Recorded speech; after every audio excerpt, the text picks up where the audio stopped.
Assalamualaikum sampurasun sadayana tepangkeun ngaran abdi Abimanyu Putra ti kelas 12 IPS hiji bade nampilkeun monolog perihna jadi guru ciptaan Artia. Ajeng nonton. Kuring apal tanggung jawab jadi guru teh teu sagawayah. Teu bisa heureuy mun urang boga predikat guru teh.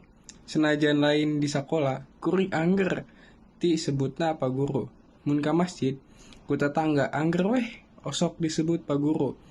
Apal kuring ge yen guru teh pahlawan cenah mah. Pahlawan tanpa tanda jasa.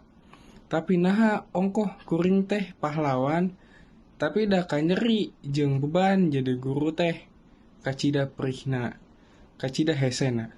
Komo zaman kiwari mah yang harepan budak ayeuna nu mental jeung karakterna geus kabawa ku pengaruh globalisasi.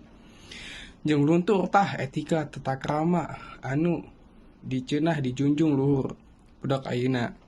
Mah teu ngahargaan saeutik acan ka kuring. Di dieu kuring mikir naha emang salah kuring nu teu balik ngajarna atawa emang budak-budakna anu geus teu apal naon nu ngaranna sopan santun teh. Kuring geus neangan cara naon wae anu bisa dipake keur ngajar. Ngerah budak teh bisa kana pangajaranna. Tapi naha geuning budakna mah kalah jongjon we nyoan HP. Ngobrol jeung babaturan, ngadengekeun lalaguan, aya waktuna ditanya ngaharuleng teu apal nanaon. Acan anu geus diajarkeun. Kolotna protes ka kuring. Pajar cenah kuring teu balik ngajarna. Ieu teh kuring teu balik atau budakna nu salah geus teu bisa ngahargaan guru sorangan. Ka kantor pupuhu sakola ngadu cenah kuring guru nu teu balik. Astagfirullahalazim.